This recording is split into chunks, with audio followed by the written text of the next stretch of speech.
I don't know if you've heard, but we are doing a live show. Yes, TSS World Cup Live on June the 11th at the El Rey Theatre in Los Angeles on the opening night of the World Cup, the night before the USMNT kick off their World Cup campaign against Paraguay. We're absolutely buzzing for it, and I know we are plugging it a lot at the moment, but that's just because we want as many of you as possible to be in that room at the El Rey Theatre. It looks like an incredible venue. It'll be an incredible night. This will be the first live show that we've done in nearly 4 years since the last World Cup. So if ever there was a time to come along and support us and to sample what I think is a pretty special TSS community, now is the time to do that. The atmosphere will be buzzing with it being the opening night of a home World Cup for the USA. We'll have exclusive merchandise. We'll have some special guests. Ryan might even sing the TSS unofficial World Cup anthem, which he's yet to write. Yeah, he better get on that quickly. Joe might do some push-ups on stage. So as I say, it'll be an incredible night. Please visit tssworldcup.com to buy tickets, and we'll see you there.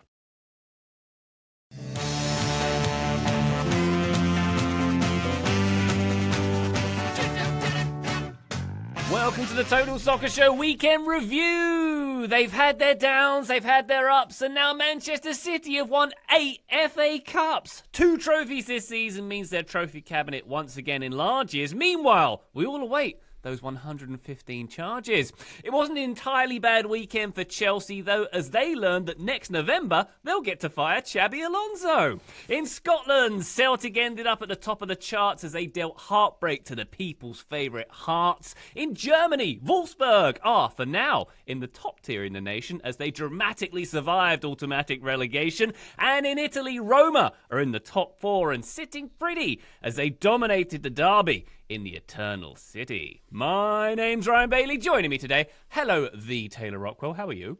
Hello, the Ryan Bailey. I am well. I am sad to see St. Pauli knocked out of the Bundesliga, but it was an interesting final day in the Bundesliga, an interesting weekend overall. Not the most fascinating weekends, I will say, as I'm sure we'll get to with the FA Cup final. Excellent prep for the next 45 minutes of chat there, Taylor. Love to hear it. The FA Cup final, it used to be the day where the English season culminated and kids around the world were excited to see the trophy. It was just an average game, unfortunately. I mean, at least you could watch that game as opposed to certain other ones on certain other streamers. At least there was a way to watch the FA Cup final. We will get to that very shortly indeed, but not before we say hello to Graham Ruthven. Hi, Graham. How are you? I'm good, Ryan Bailey, although the way things panned out on Saturday and the game I think you are referencing, I too wish I hadn't been able to watch events at Celtic Park. Indeed. The streamers let the American contingent down on that one, but we'll get to that very shortly indeed, Graham. But otherwise, your weekend was okay, I trust? Yeah, I mean, the FA Cup final was a bit weird. I felt like it's been a low-key event all season long. I've said this before on the show, and I haven't really felt that in past seasons. So, yeah, my main reaction, my main instinct on FA Cup final day was looking on FotMob to see if there were any Premier League games kicking off later, and there weren't. Yeah. So they went through a whole thing with the FA Cup where they moved it to like a 5:15 local kickoff. They had other Premier League games that day. And to their credit, they have made the FA Cup final day, that's the only top tier, or if you call it top tier game, in England that day. And it's at 3 p.m. local, the traditional kickoff. And still, it felt a bit damp, didn't it? It did. I don't really understand how Chelsea and Man City have been at the top of English football for such a long time. Both very successful in their own right, and yet I feel like there is absolutely no rivalry between the two of them. They've surely met each other in plenty of finals, and I don't know, I just didn't feel like... I mean, Chelsea they're just sleepwalking through this season at this point, but I just didn't really feel like there was any sort of bite to the game, which, in a final, that's what you want. Unethical funding derby? What would we call it? That's, yeah. El Cashico was what it used to be called, right, back in the day. But now everyone has cash, so that doesn't really work. There's too many Cashicos. Now it's the Paupers Derby by comparison. A lot of balloons flying here on the inside chat to start off this episode. Our recording software, occasionally, if you make hand gestures, it does thumbs up, it does It only balloons. does it for years, though. I don't know why. It just knows my merry disposition. I like balloons. That's it, Graham. That's all it is. That must be it. Before we get to the events of the weekend, we've got an event coming up in a few weeks' time in Los Angeles, California. TSS World Cup Live. We're doing it live on stage at the El Rey Theatre in Hollywood, Los Angeles.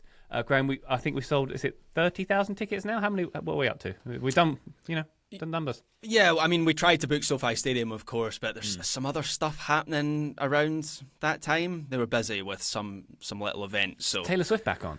That's right, yeah. I think Right. the Pussycat Dolls have moved their concerts to SoFi Stadium, yes, so Nice. they were booked up. But yes, really looking forward to it, the live show now that it's just around the corner. Ed Ritter got in touch to say he is flying in from NYC for the live show. He's also going to the US opener against Paraguay, but we all know that the real attraction in Los Angeles around that time is TSS World Cup Live. And it's certainly not the Kiefer Sutherland show I mentioned No, last it's week. not. He is cancelled due to low ticket sales. TSS could never. So... And Suck it, now he's Kiefer. forced to eat hamburgers was the statement I saw. Like, this is my side hustle, not my main hustle. Like, what can I say? I'm just eating hamburgers over here or something. It was a very, like, is that what you think poor people eat, Kiefer Sutherland? Because that's how it sounded. It sounded like he was basically saying, I don't know what I'm doing. I haven't made enough money. I'm just going to go eat hamburgers. Yeah, I've seen the price of a Five Guys burger Right? recently, and $78 now. that's what royalty eats. Wow. Yeah, and Keith Sutherland definitely Hollywood royalty. A lot of Hollywood royalty likes to do band sign projects. Damian Lewis is a musician now. I don't know if you've seen that. That's the thing.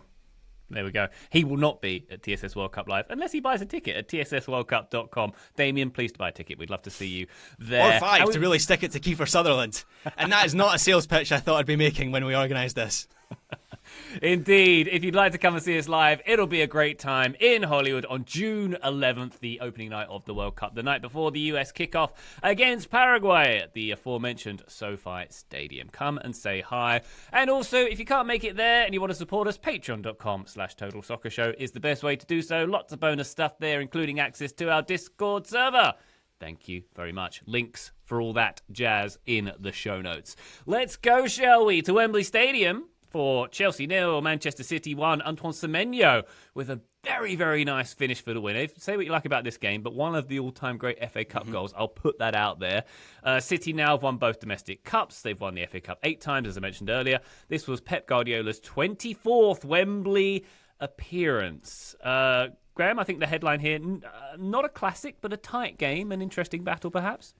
Yeah, I mean, I don't know, just to go back to it being rather low-key, I don't know if it was because I watched this immediately after the Celtic Hearts game, which was just the most high-octane game I was really wired into, but this felt like a bit of a come-down, and I felt it was really low-key.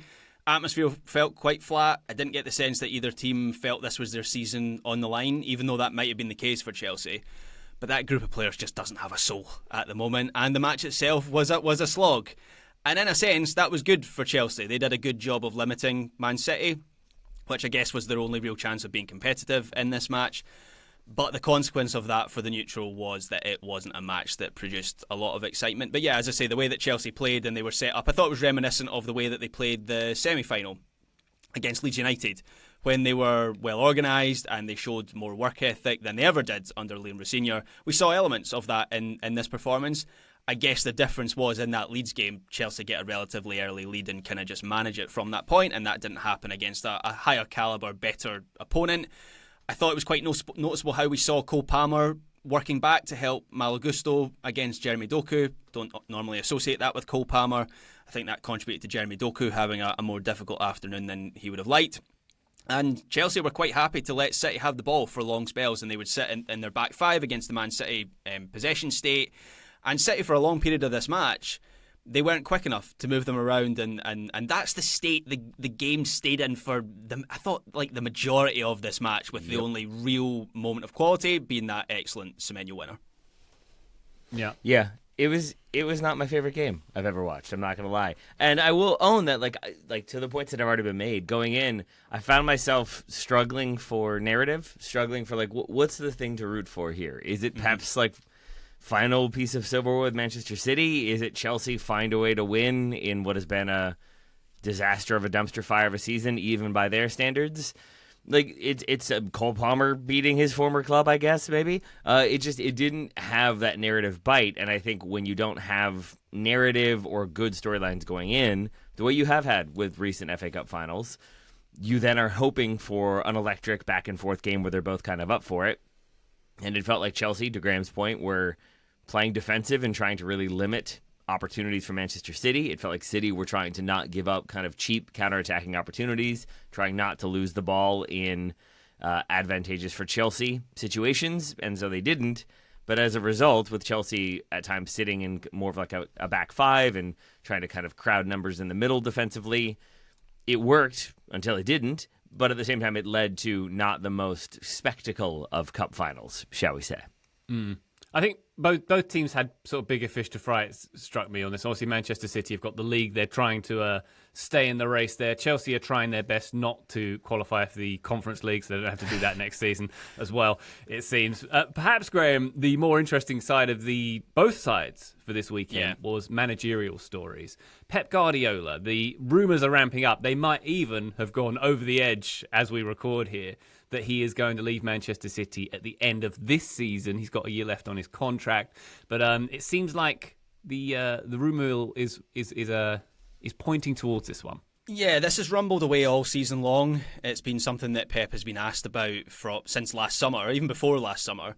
And I think people forget it was a big factor in Enzo Maresca leaving Chelsea. Like, that happened. That's not speculation. City made contact with Enzo Maresca to sound him out about replacing Pep Guardiola at the end of the season. So right there we have confirmation that Manchester City have been making contingency plans for a number of months. Go on, Taylor.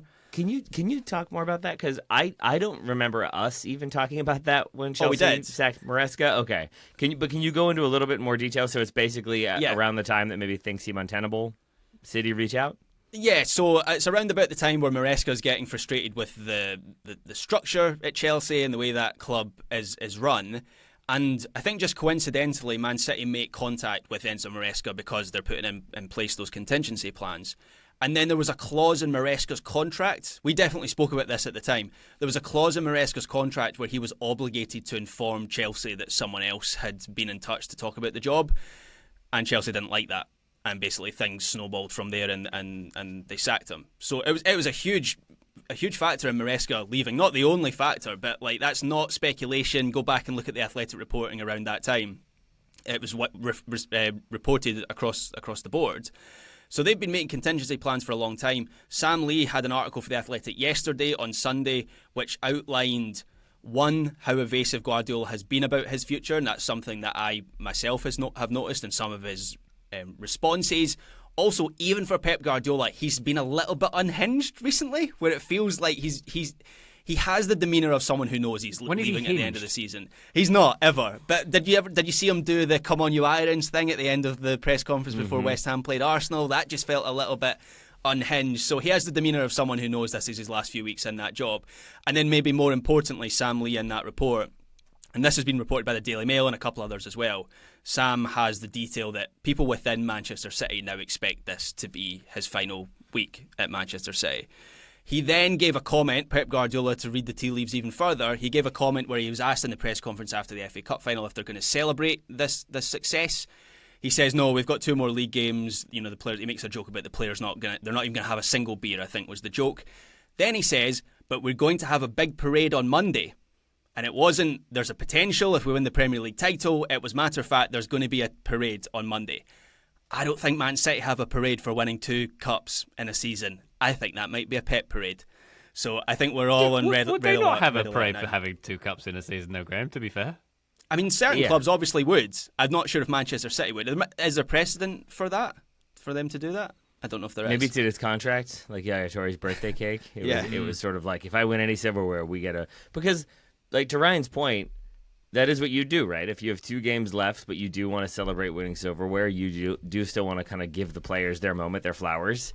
You wait till the end of the season, then you have a parade for the 2 trophies. That if that's what you want to do, I think parades are silly because I'm an old man in bah humbug. But it is an interesting one. It feels like it would be odd timing though, Graham, because like if you're Pep, don't you want to go out as a league winner? Don't you want to go out like the champion of the Premier League and then you bow out?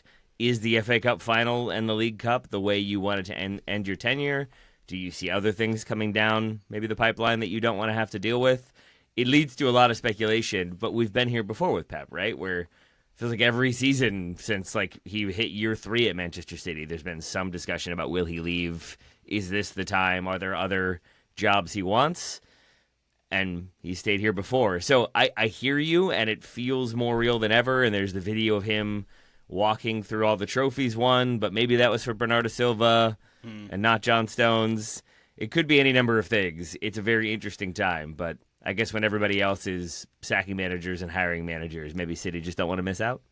I just think if he was staying, it would be so easy for him and for Manchester City to dismiss it, because he's been asked about it constantly for the last couple of weeks and he's evaded it every single time.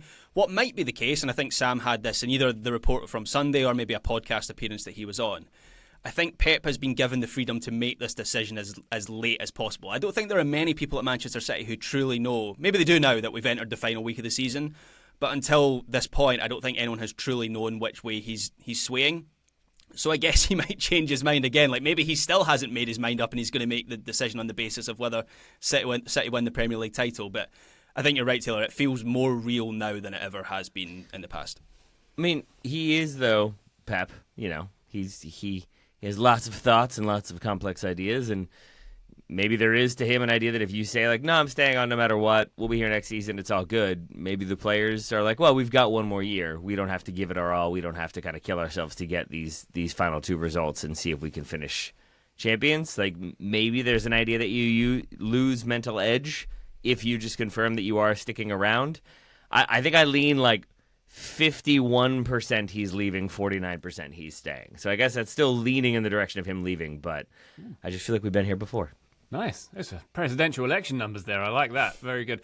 To your point, Taylor, about him wanting to leave on a win, I was of this opinion as well. He'd only leave if he won the league and would, step out on that high.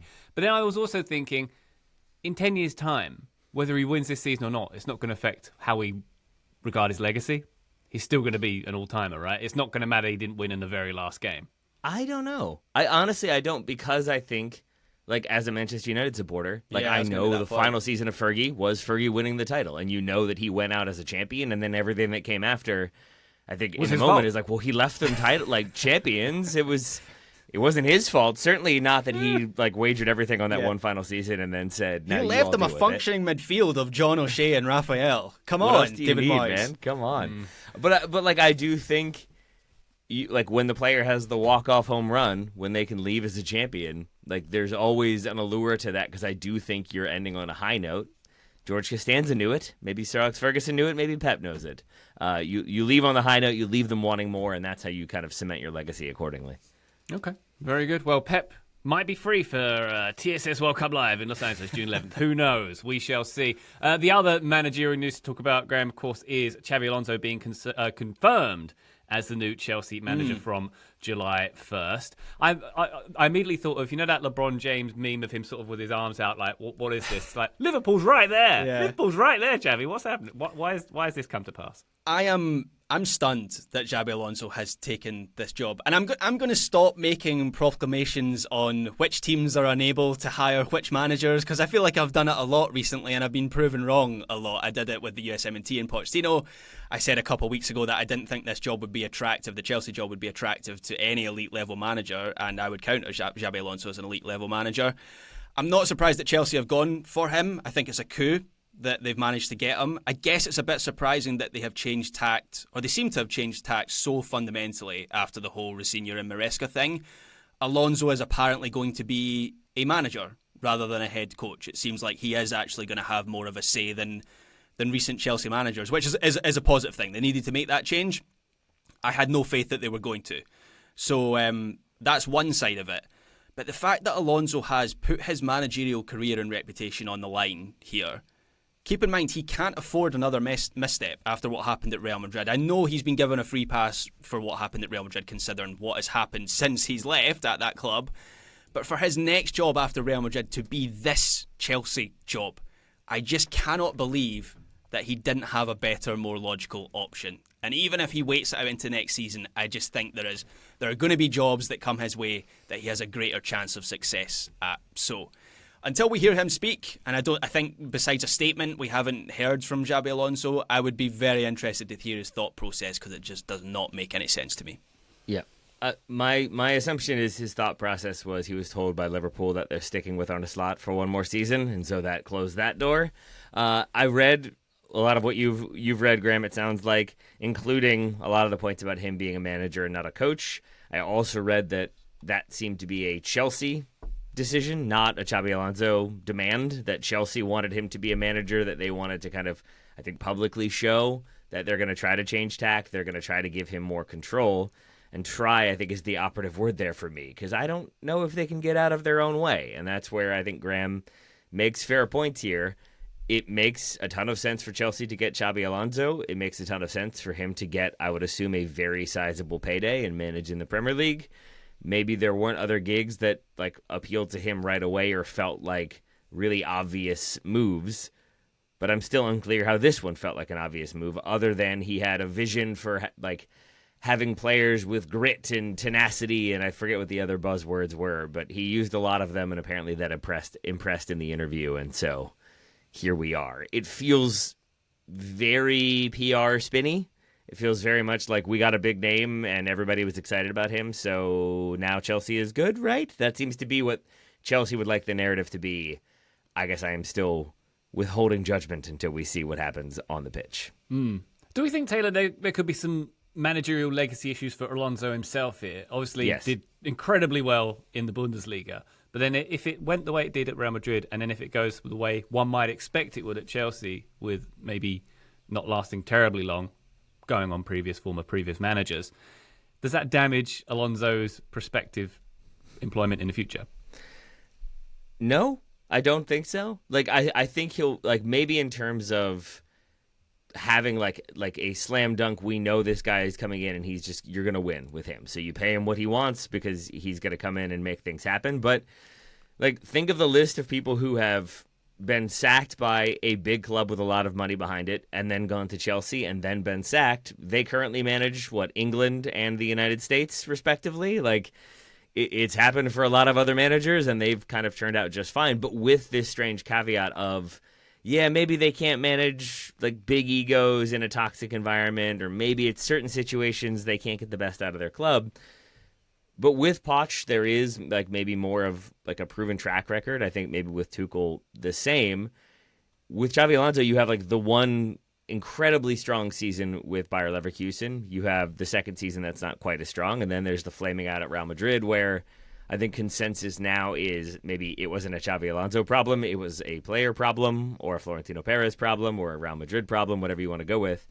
But yeah, I mean, if you're at Chelsea and that flames out spectacularly too, that does look bad, and it looks like, once again, it's a manager who can't turn things around, and is he the right guy, and does he have the pedigree?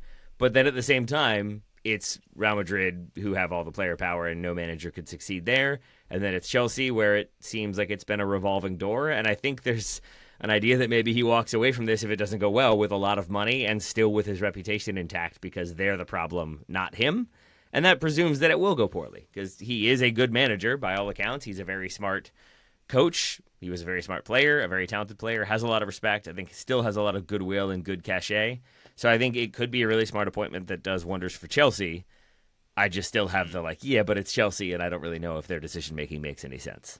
One thing I am certainly more mindful of with Alonso taking this Chelsea job than I was when he went into Real Madrid was how integral Simon Rolfes was to Bayer Leverkusen's success. He's the sporting director at Leverkusen, who did such a good job in piecing together that squad. And without that support at Real Madrid, Xabi Alonso completely floundered.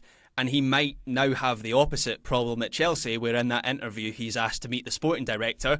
They have opened the door and there's a room full of people in there, where Chelsea have 5 different sporting directors. So I just feel like until Chelsea sort that stuff out, and I believe over the last couple of weeks they have actually started to strip back some of their front office. So maybe there has been a recognition there that things need to change. Until they do those things, I just think Alonso is set up to fail, as any other manager would be. All right. Prove us wrong, Xabi. Prove us wrong. Before we leave this part, I've got a little quiz question for you. Do you know the last Chelsea player to score for them in a domestic cup final?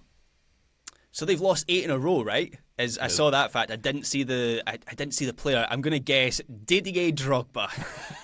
They've done the last 5 finals in a row. They haven't scored a goal. The last Chelsea goal scorer in a domestic cup final was Christian Pulisic. Wow. In 2020, the FA Cup final of 2020 against Arsenal, which obviously they lost as well to Arsenal. That season and year we all remember so fondly. There you go. Nice stand. I remember nothing of that game, or Pulisic scoring in that game. He scored which says after something. a few minutes in, I think, and it was an empty stadium. But there you go. Fun fact for you there. Xabi will be hoping to get Chelsea back to some tournaments and some finals next season. We take a break. When we come back, we're going to go to Scotland and see what happened there with Celtic's crowning once again and the Premier League. Join us there. Total Soccer Show, welcome back to the Weekend Review. Look at Scotland getting into B Block on the Weekend Review here, Graham. With good cause, of course. Celtic 3, Hearts 1. Soccer was so close, Graham. Soccer was so close to getting Hearts winning the title. What happened? Tell us about it. Oh, Ryan, I don't know. It's been 2 days, and I am not even a Hearts fan, and I don't know if I'm fully ready to talk about what happened on Saturday. I obviously didn't have a horse in the race, and that I'm not a Celtic fan, I'm not a Hearts fan. But I can't recall. You didn't have a horse in the race? I'm not even letting that go. Well, I mean, absolutely not. In a categorical sense, I didn't have a horse in the race. But yes, absolutely, I wanted Hearts to. I think I sent a picture in the Slack of Lucy, my wife, who's one, not a Hearts fan, two, not even a football fan, with her head in her hands with the tension in the last 10 minutes, which I think... She just saw a credit card bill with classic football shirts on it. That's right, with all the Hearts shirts I had in my basket. But that conveys how this was bigger than just a soccer match in Scotland. And I can't recall finding the outcome of a title race or a final or any match, frankly, not involving one of my teams, so sickening. I felt ill for Hearts at the end, and I think if you're a non-Old Firm fan or a non-Hibs fan, Hibs fans wanted Celtic to win this, you couldn't help but get wrapped up in this idea that it was about more than Hearts. There was a video of the Motherwell fans, I can't remember if I put this in our Slack, but it was Motherwell were playing Hibs, and news filtered through to them that Hearts had scored against Celtic, and all the Motherwell fans are celebrating Hearts scoring. It felt we were so close to our Return of the Jedi ending of the Empire falling and the whole universe kind of celebrating it. And I think what made the ending even harder to swallow, and I appreciate I'm doing this from a one-sided perspective here of wanting Hearts to win it, but I think what made it even harder to swallow was there were 3 moments in the last week where I felt in my heart of hearts, no pun intended, they were going to do it. One was midweek when Motherwell were beating Celtic, and we all know what happened there with I think, a pretty scandalous penalty decision. The other one was when Shanklin scores to make it 1-0 against Celtic, and up until that point, Hearts had really done such an excellent job of limiting Celtic. They had nothing in the first half. They were allowing Austin Trusty to have the ball because he's not great at distributing, particularly when he's on the right side. Celtic created nothing, and then Hearts took the lead right at the end of the first half. And I'm thinking to myself, I don't think Celtic are going to score 2 goals in this game. The other moment I thought it's going to be Hearts' day was Iheanacho hits the post with 10 minutes left, and you just get that kind of intangible feeling of the stars are aligning for Hearts. That's going to be the moment for Celtic. So to go through all of that and then not get the big emotional payoff was gutting. Even as a non-Hearts fan, I found that absolutely gutting on Saturday. And is this, Graham, for Hearts, like a Leicester-style flash in the pan, or do you think they'll have a good chance of going again next season? Yeah, well, that's where there maybe is a difference. So there was a good article, I think it was by the Financial Times, on how, in a financial sense, Hearts winning the title would have been even more shocking than Leicester winning the Premier League title, because Hearts have 20% of the budget of Celtic. And when Leicester won the Premier League title, they had roughly 30% of Chelsea's budget, who were the defending champions and had the highest wage bill in the country at that time. But I think where there is a difference, and you hint at it there, Ryan, is Hearts have Tony Bloom behind them. And Hearts are now going to be in Champions League qualification. I don't think they will qualify for the Champions League next year, but that means they'll fall into Europa League, group stage football. That means £15 million. They'll probably sell a couple of their best players this summer, which I think will make it difficult for them to immediately retool and go for it next season. I also think Celtic in particular, and maybe Rangers, they'll be better next season. They can't be as bad as they were this season, where they rifled through 3 different managers, one of them twice, 74-year-old Martin O'Neill, who, by the way, deserves a huge amount of credit for the way that he picked this pretty shambolic group of players and shambolic club up and dragged them to a title. I think his aura is absolutely unmatched. And last week I spoke about how I'm more acutely aware of the importance of personality in management. I think Martin O'Neill is prime example of that, where he won this title for Celtic essentially. But you would expect Celtic to be better. You'd expect Rangers to be better. So in the immediate term, maybe not. But Hearts are going to be looking at what Union Saint-Gilloise have done in Belgium. They're going to look at what Brighton have done in the Premier League over a number of seasons. And so, yeah, as the dust has settled, I've heard a number of Hearts fans remain positive that this isn't the end of something. This is actually just the start of something. Graham, how much reaction has there been? How much controversy will there be about the Celtic pitch invasion and players like getting in the Hearts players' faces, or supporters getting in the Hearts players' faces? It feels like that's been much frustrated pearl clutching that will end up having no impact at all. I agree with that latter part. I think Celtic will get a fine, and then that'll be it. And Celtic will. So what's the problem here? Did you see the pitch invasion at the end of the match round? So apparently, Hearts say that a few of their players were assaulted, or they didn't quite go that far, but they're leaving it to Police Scotland to. There's a suggestion that a number of Hearts players were assaulted. I think what was the worst thing about it was the optics of Hearts fleeing back to Tynecastle in their full kits. Where they didn't do their media duties, they didn't go in front of their own fans, they weren't afforded that moment because, well, there was thousands of Celtic fans on the pitch. But they reported, quote, a menacing atmosphere at Celtic Park, and they kind of feared for their safety, so they just got back usually on. So welcoming and hospitable. Yeah, but they just got back on the bus and they went back to Tynecastle, and I found that heartwarming to see the thousands of Hearts fans waiting at Tynecastle for them to get back and applaud them and celebrate what was still an incredible season for Hearts. But that's the big talking point, Taylor, now is the repercussions from that pitch invasion. Also, this like little story that the match wasn't properly ended. That's the big one. Which I think that's true. I think the referee Don Robertson has just gone, oh, screw this. We'll just there's 5,000 Celtic fans on the pitch. Yeah. There's a minute left to play. They're 3-1 up. It's done. And I have absolutely no issue with that. I remember the Scotland-Denmark game. I don't think the referee blew the final whistle in that game either, because what was the point? So I think that'll just be swept usually under. Finish the game, but go on. Yeah, I don't really have much of an issue with that, to be honest. Even if by a technicality the game was finished, but it did the way things panned out at the end did leave a bitter taste in the mouth. But somewhat. If the game didn't finish, there's still a chance. Still a chance. Maybe. Anyway, well, commiserations to Hearts fans out there. Congratulations to our Celtic listeners out there as well. Congratulations to Rod Stewart, Lewis Capaldi, Shrek, all of the big Celtic fans. Shrek's a big Celtic fan, is it? Just because he's green? I suppose that makes sense. Yeah, he likes stripes and Gordon Ramsay recipes. Gordon Ramsay, the famous former Rangers player. Is he not Celtic? No. Did I get that wrong? Okay. He's got a restaurant at Ibrox. Not him then. Okay. Okay, fair enough. No congratulations to you, Gordon Ramsay.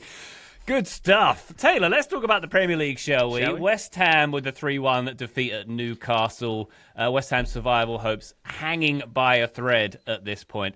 I watched the first half of this game live, and then I decided not to watch the second half because I was very, very disappointed with West Ham in this game. It felt like they were crawling towards the bottom three in this one, unfortunately. Tati Castellanos with the outrageous consolation goal in this one. That was probably a season highlight for West Ham. In a season that doesn't have that many highlights. Controversy with the handball for Souček early on, not given, but hey, these things happen. We've got more handball chat coming in a moment, I think, as well. But based on this performance, Taylor, I can see Tottenham surviving and West Ham thinking, fair enough, we didn't put up a fight here. Yep. It was not long ago that it felt like the opposite of that was true, Ryan, the opposite of your statement. Because, starting in early March, West Ham get the win over Fulham. They advance on penalties against Brentford in the FA Cup. They draw with Man City. And, you're not getting a ton of points there, but things are starting to turn. You lose to Villa. Oh, well, you get knocked out by Leeds on penalties, but you still score goals in there. You're still really competitive. Then there's the 4-0 win over Wolves. Already relegated Wolves, I think, at that point. But you can see, and I remember talking about this, there was a spark with West Ham. There was a belief. You could see them attacking as a unit, playing quick attacking football, getting good goals, but scrapping and fighting and defending for their lives. They do the same in a 0-0 draw with Crystal Palace. They do the same in a late win over Everton that felt in that moment in late April like, oh, here we go. All these other clubs, and again, I made this argument, all these other clubs around the relegation zone seem to be battling and fighting and getting results that they need. And Nottingham Forest was doing that, and Leeds was doing that, and West Ham seemed to be doing that. And then, my goodness, have the wheels just fully come off. Starting with that 3-0 loss to Brentford, then it's a 1-0 loss to Arsenal. We talked about that. But this result, more than anything else, just felt like, oh, they are done. Yeah. West Ham were wide open, giving the ball away cheaply. There are individual decisions that I don't understand. There are tactical decisions that I don't understand. And overall, it just felt like a team that knew we had a moment, that moment has passed, and now we're probably going down, oh well. Yeah, and it kind of came out of the blue because I accept, Taylor, your point of they came into this game having lost their previous 2 games, but that 3-0 defeat against Brentford, did they not hit the woodworks something like 3 times in that game? I think we spoke about that game on Week in Review Extra, and it wasn't a fair reflection of how the flow of the match actually went. And then obviously the Arsenal game, Ryan, I think you said last week that you felt West Ham deserved something out of that match, and obviously they have the late goal controversially disallowed. But this game, I mean, the defending for all 3 Newcastle goals was just so poor. Newcastle, they bullied them in the duels. The space between the West Ham players defensively was huge throughout the game. Their passing was slack. Their decision-making was poor. I felt even the effort from some player wasn't there. Wan-Bissaka, who's someone that I normally like, I felt was playing this like an end-of-season game where West Ham were already safe and they were looking forward to the beach in Dubai. And I don't understand that mindset at all. And it quickly became a quicksand game, as Taylor likes to call it, where it was just one mistake after another. And I totally agree. It very quickly now feels like West Ham are doomed. I know we're recording this before Tottenham's game against Chelsea, which they could easily lose, and then it goes down to the final day of the season. But just watching this live, it felt terminal for West Ham, who, if they go down this weekend, the atmosphere at the London Stadium is going to be toxic.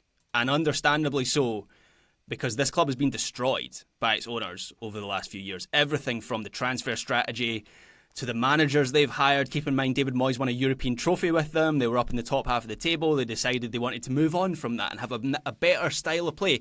They then hire, after that, Julian Lopetegui, who's one of the most kind of conservative-minded managers in the Premier League. Obviously, that didn't work.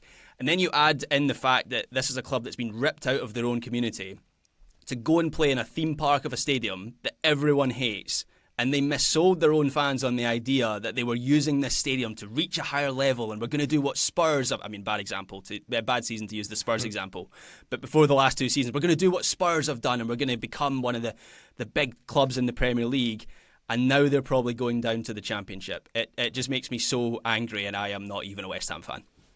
I think you, of all people, would love a theme park stadium, by the way, Graham. Yeah, I mean, if there's a big Thunder Mountain in the corner, sign me up. Graham, I think because London is so like densely populated with clubs, I don't really think about stadium locations. Can you say more about that? Like, how far away is their new ground from their old ground, or how big of a move was that? So Ryan could probably speak to this better than I can, but I've watched enough. I've been to the London Stadium. Ryan famously knows nothing about London and does not care for London, so I don't know if that's true. I believe, Ryan, it's like, I watched a video fairly recently on this. It might even have been your boy Ellis Platten, away days, who went to a game at the London Stadium and he couldn't get into the stadium. They voided his ticket. You watched that one, right? I've seen that. They voided his ticket and then sent him to a ticket office that was round the other side of the stadium, and then closed the way back, and he missed the whole first half, which felt very London Stadium and very, very West Ham at the moment. But he was saying in that video it's like an hour once you account for traffic from the old bowling ground from Upton Park to London Stadium. It's in the same area of London. They're both in East London, Taylor, to answer your question. But yeah, it's not quite in the Upton Park homeland, if that makes sense. And I think more pertinent is, and again, I never went to Upton Park, I never went to the bowling ground, but it seemed to be very much of its community. So there were pubs around it. There were, as much as I think jelly deals are disgusting, there were jelly deals and pie and mash shops around it, and there was like the Bobby Moore statue and Jeff Hurst statue and everything. It was very much of its community. And I have been to the London Stadium, and it's an Olympic Park where you have to walk through a shopping centre to get to the stadium from the train station. And it just feels so un-West Ham, given everything I know about that club. That is not a suitable home for that club. It is one of the most soulless entrances to a stadium you can do. Like, when you get off the public transport, as Graham says, you walk literally through a Westfield shopping centre to get to it. So it's a bit different from I was lucky enough to go to Upton Park a few times, where it's one of those classic English soccer stadiums, tightly packed in, rows of houses on each of the 4 sides of it. It felt like a proper community, whereas this feels like, as Graham says, you're going to an Olympic Park and walking past a Superdry store. And that's it. Well, you're going in. But Oh yeah, I'm not leaving the Superdry still. not for a West Ham game. But anyway, there we go. And also, it's one of very few, in fact, possibly the only stadium in Britain that's paid for by the taxpayer, because it was an Olympic stadium, and there's a bit of a controversy about that as well, because I think the taxpayer puts a bit of a bill when they go to the Championship as well. Cool. So yeah, 2.5 million or something like that, I think. Yep. Yes. So, as Graham mentioned, Tottenham, they're playing Chelsea on Tuesday. A draw will effectively relegate West Ham, and win will definitely do so. Which they're going to get, right? you think? Like, I honestly think don't Spurs know. get at least a point against Chelsea. Like, what does Chelsea have to play for at this point? Like, new manager coming in, probably nothing's going to matter. I cannot see Chelsea being really up for that game other than it being at home and maybe the opportunity to, like, inflict some level of misery on, like, your London rivals, but then also beating Tottenham inflicts misery on your London rivals if you're Chelsea. So I feel for all the world like that Spurs getting at least a point in that game, and this one being done and dusted. What if they play Xabi Alonso in central midfield and he is serving those passes from that one training video when he was Leverkusen manager? That makes a difference, surely. That would do it. I think, honestly, if you put Xabi Alonso into the current Chelsea team, I think they are functionally better. Yeah. Andre Santos is not better than retired Xabi Alonso. There we go. All right. One more Premier League game, to quickly touch upon. The 5-game thriller from Sunday. Man United 3, Nottingham Forest 2. Not an awful lot to play for either side here, I'd suggest as well. But Bruno Fernandes equaling the Premier League record for assists in a season. He's now got 20. He needs, obviously, one more assist to break that record in the next couple of games. Casemiro getting his farewell. I didn't know he was so loved. Yeah, I know. I was surprised by all the banners and stuff. Man United have put a video out this morning, a very emotional video about Casemiro, and I just think it's... I can't really tell fans how to feel about... player, but it got to a point where I was like, wait, this isn't Cantona that's leaving Manchester This is United. the guy who costs like $400,000 a week who didn't always show up. They clearly like him. Go on, Taylor. I have thoughts.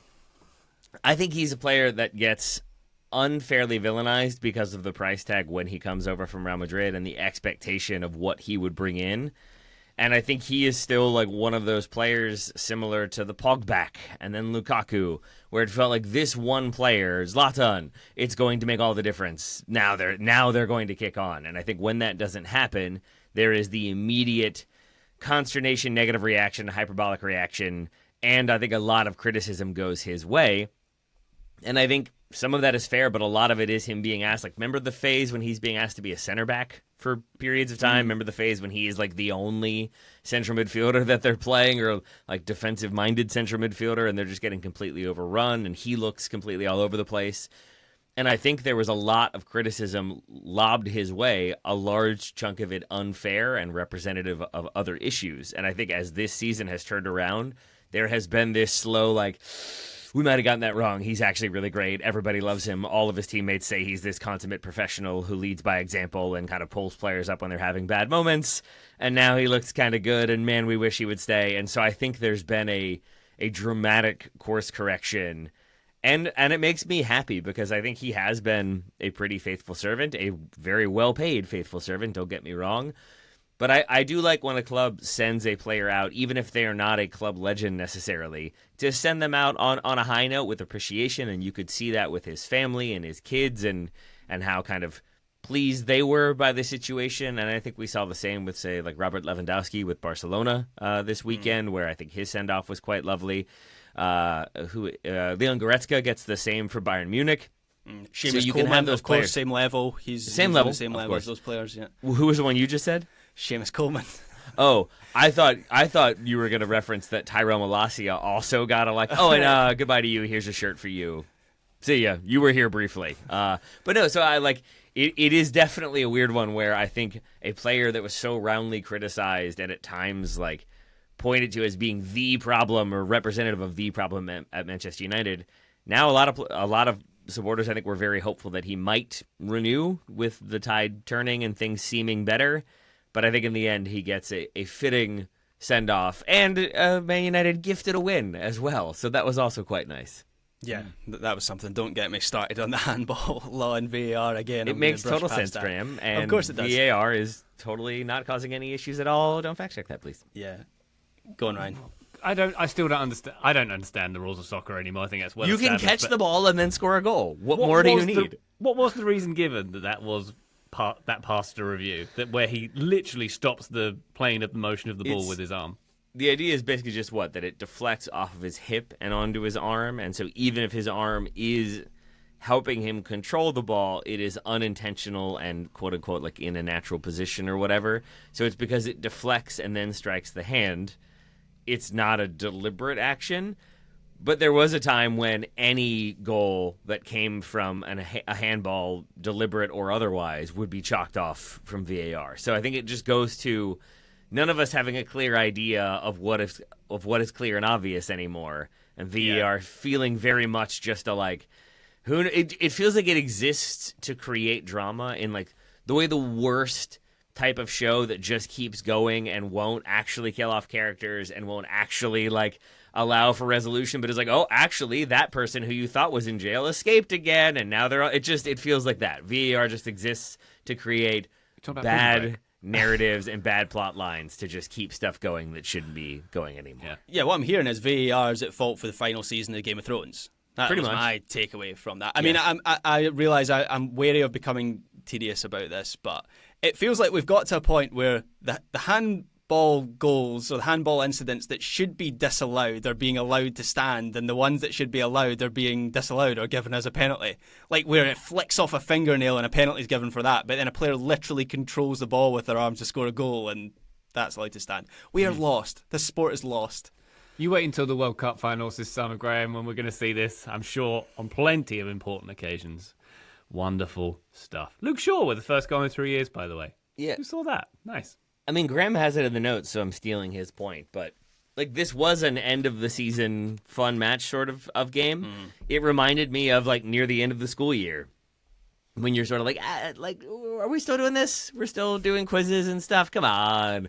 Give us the handball goal. We deserve a win. Nottingham Forest don't care. Look at them over there. They're already on the beach too. Like it definitely had a lot of vibes, this game did. And I think that Manchester United get the win and Casemiro gets to walk away waving to people. That's what everybody wanted, right? Like, certainly neutrals were super stoked for that one. And those vibes, Taylor, go right down to Bruno Fernandes hilariously not wanting to shoot ever because he wanted the assist record. And so there's about 3 occasions where he had a clear sight of goal and he decides to pass it, which made me think, if Man United had won a penalty in this game, do we think he's doing the Henry and Perez to get the assist record? For scoring it, yeah. Yeah. There we go. All right. Plenty more Premier League games to talk about on our bonus feed, Weekend Review Extra. You can go to our Patreon, links in show notes, to learn more about that. We take one more quick break, and real quick, we're going to go around the continent for some big games in Germany, Italy, etc. Join us then. Total Soccer Show, welcome back to the Weekend Review. Let's go to the Bundesliga, where it was the annual day in Bavaria where Bayern Munich players throw giant beers around. Bayern 5, Cologne 1. Harry Kane with a hat-trick in that game as well. Yay, Taylor. I mean, yeah, like everybody, again, good vibes. Nicholas Jackson even gets a goal before he returns to Chelsea and the chaos that awaits him there. Bayern have now scored a goal in every single game they played this season, which feels on brand. Harry Kane gets his 11th hat trick in the Bundesliga, like the fastest a player has ever pulled off that achievement. He doesn't get Robert Lewandowski's goal-scoring record, but he still scores, I think, like 33 in the Bundesliga, or 36 in the Bundesliga. So what was Lewandowski's record? Can 40, we remember? I think. Something like that. Man, that's unreal. Do we think that'll ever get matched? Yeah. No. Until next season, when Harry Kane probably doesn't. But it's another title win for Bayern Munich, a deserved title win. They were excellent this season. Dortmund, Leipzig already having locked up the Champions League spots, which left the final one remaining. Frankfurt battled Stuttgart to a 2-2 draw, a result that could have meant Stuttgart falling out of the Champions League places, except that Hoffenheim and Bayer Leverkusen both failed to get the results they needed. Leverkusen only able to muster a draw against Hamburg, who were already safe, didn't have a ton to play for, and almost gave the game away to Leverkusen twice in the final minutes, including one time in which a ball is just centered straight to Leverkusen. They could have scored. They don't score. They only get the draw. Hoffenheim, for their part, just annihilated by Gladbach. 4-0. I don't know where Gladbach remembered that they could score goals or that was a key part of the game, but they did, and they blitzed Hoffenheim entirely, so Hoffenheim end up outside the Champions League places, as do Bayer Leverkusen, both of them going into the Europa League, which means Stuttgart, even with the draw, gets that final Champions League place, and that is a remarkable achievement for them, so congratulations. And then down at the bottom of the table, a result that Ryan already mentioned in the introduction, Wolfsburg able to get the win against St. Pauli, and I think a deserved win at that. St. Pauli have a few chances, but mostly it's Wolfsburg taking advantage of set pieces, except for when Christian Eriksen misses a penalty in this one, which felt odd. Heidenheim, for their part, also lose, so it's Wolfsburg into 16th in the relegation playoff, with Heidenheim and St. Pauli down next season. Indeed. And going up, our Discord sickos will be delighted that Elversberg have been promoted to the Bundesliga for the first time in their 199-year history. Could have done it on year 200. Could have done it next year. That would have been a nice round number. But Elversberg, going up. Well done, the Elves, as I know. They get to play in the Bundesliga in their 200th year, right? That's true. And get relegated in it, I imagine. Go straight Also that. There we go. All right, quick jaunt to Italy, where we had the Derby della Capitale, Roma getting a 2-0 win over Lazio. Mancini with the brace in that one. Quite feisty. There was a nice fight where a player from each side got sent off there. Roma are now 2 points ahead of Como with 1 game to spare, firmly in the Champions League spots there. Roma haven't played in the Champions League since 2019, so a nice return there. Very few Lazio fans at this game, lest we forget they are still protesting their owners and not going to games at all. So this Is that what it was? Yeah. Oh yeah. Okay. I was like, oh, I guess they don't let Lazio supporters travel for this game. Is that what's happening? Okay, that makes more sense. The protest makes a lot more sense. Yes, so obviously very Roma dominant, as it was Roma's home game anyway, so they would have had more fans in the stadium anyway. But the funniest thing about this is the hilarious lack of organisation. You may be aware that the Italian Open tennis was happening in the past 2 weeks in Rome, literally on the same site as the Stadio Olimpico, and they timed this game with the men's final. And no one had the foresight to think we should move the time of the soccer games, because basically all the games which had Champions League machinations around them, they had to be played at the same time. They ended up having to move all the soccer games so that the men's... they moved the men's final, didn't they? They moved the men's final to later in the day. So Yannick Sinner got his win in the Italian Open, but he had to do it a few hours late because of a tournament that Serie A have known about since at least January. So there you go. Terrific stuff. You, my favorite moment from this game was that fight you mentioned with Nico Rovella getting sent off. Who gets sent off for Roma? Wesley sent off for Roma for like a little slap.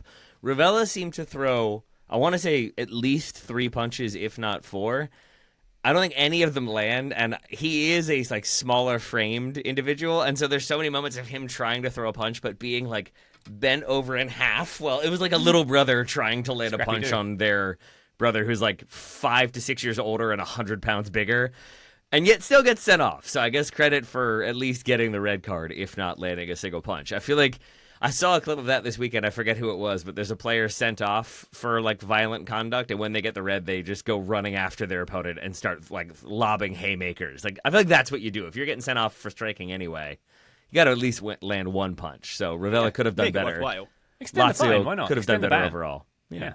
But Roma, I mean, that's no small achievement for Gasperini, right? That they're able to kind of string together the results they have in these final few games to end up in the Champions League places. It's very strange to think about Juve not being in the Champions League, even if they haven't had the most success there. But still, a kind of a wild result with Roma getting the win, with Mancini getting the brace, that like running the length of the pitch to celebrate in front of the Roma supporters. It all felt very poetic, including the double sending off, also feeling on brand. It did indeed. Next weekend, Roma go to relegated Verona. That will guarantee Champions League soccer for them if they get a win there. But Como still keeping up with play. They are 5th. They're 2 points behind Roma. They got a 1-0 win over Parma this weekend. Napoli guaranteed their Champions League soccer for next season with a win at Pisa. They got a 3-0 win there. And also they guaranteed Rasmus Højlund is fully transferring, because this qualifying for the Champions League formally confirmed that they have to buy him from Man United. So cool. Yeah, UEFA handed in a big check in one door, and Manchester United through a window went, we'll take that. And I don't know how Napoli feel about having to pay 40 million euros for Rasmus Højlund. But hey, those 11 goals don't come easy, my friend. Did he score 11? That's actually more than I thought that he had. Still, Legend. seems a little Napoli bit overpriced. legend in the making. Yeah. He's their There's top scorer. He is their top scorer this season. I thought it was McSauce. I think McTominay was... One goal better. So he is they're officially better than McTominay. He's getting a mural. He's getting a mural in Naples for sure for that one. Joint top assists too, Rasmus Højlund. How dare you all besmirch the legend that is a guy who maybe Manchester United thought would be Erling Haaland Mark II, but instead was... Because his name is similar. Somebody else. Milan are in third place. They got a 2-1 win over Genoa. Christian Pulisic came on for the last 15 minutes of this one. That is good. So Milan just need a home win over Cagliari next weekend to guarantee a spot in the top four. Juventus, though, they are well out there. They are in sixth at the moment. They got a 2-0 home defeat at the hands of Fiorentina. 2 points outside Champions League qualification. In sixth are Juventus. So there is still very much a race for that final, or maybe a couple of Champions League places in Italy. Graham, shall we real quick see what's happening in Spain? Yeah, so I watched Sevilla versus Real Madrid on Sunday for reasons I don't actually really know why I watched that game. I guess I was the Real Madrid of it all. There's stuff going on at that club at the moment, and Mbappe was brought into the team, and after all the commotion in the last 2 weeks and how toxic it is at Real Madrid right now, I guess I didn't really know for certain that this match wouldn't result in another implosion. Obviously, that didn't happen, and it was a low-key Real Madrid performance, which has kind of been their thing this season, even though they ended up winning. This game was really more about Sevilla than it was about Real Madrid, because Sevilla are fighting for their lives in the Liga. Results elsewhere, they did a similar thing, Ryan, where they played all the games a lot of the games at the one time. The relegation, the games with relegations implications, they played them at the same time. Results elsewhere mean that Sevilla are now all but safe. They can only go down on goal difference now. But I thought Sevilla were good. They played with a lot of intensity. It sounded like an incredible atmosphere at the Sanchez-Pizjuan. And on territory and energy and just like general intent, Sevilla were the better team in this game. The problem was that they didn't really create a lot right up until the end when Thibaut Courtois had to make a big save. Real Madrid didn't create a whole lot either, but the one piece of quality was produced by Vinicius Jr. and that decided the match. And then later on Sunday, I watched Barcelona versus Real Betis, a bit of a nothing game for both of these teams because, of course, Barcelona won the league title against Real Madrid, and Betis kicked off knowing that they will be back in the Champions League next season for the first time in 14 years, which is fun. I think Real Betis are a fun club. And this was a fun game in a sense. There were some fun goals.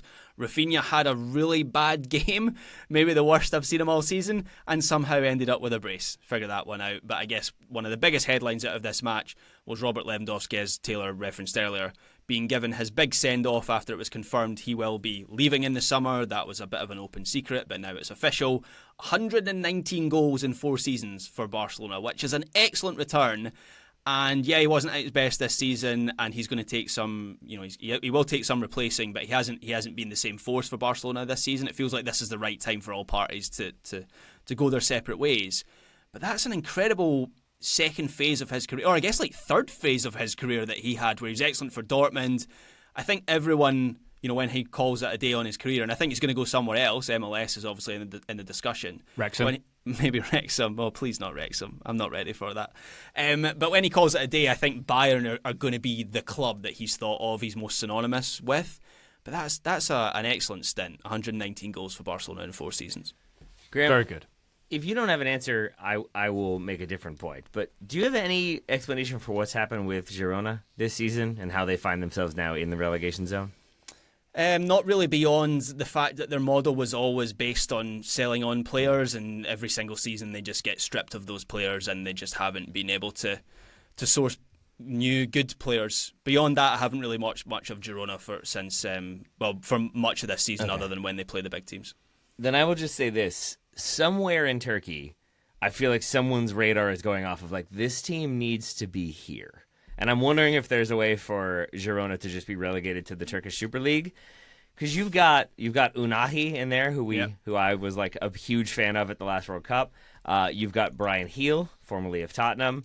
You've got Axel Witsel. You've got Alex Moreno. Can I interest you in a Daily Blind? Can I Daily interest Blind, you yeah, in I a was gonna Donny say. van de Beek? Can I introduce you in a Thomas Lemar? And then you've got Marc-Andre Ter Stegen on loan. He's out with injury, obviously. Feels like there's a lot of Turkish Super League names in this Girona team. Yeah. Wow. Paolo Gazzaniga as well, former Spurs goalkeeper. Victor Sigankov, up top for them.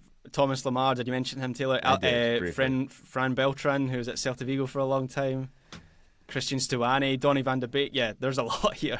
Wow, that's a lot of talent to be threatened by relegation. If only they had a major stakeholder who was like a big If only. group or something.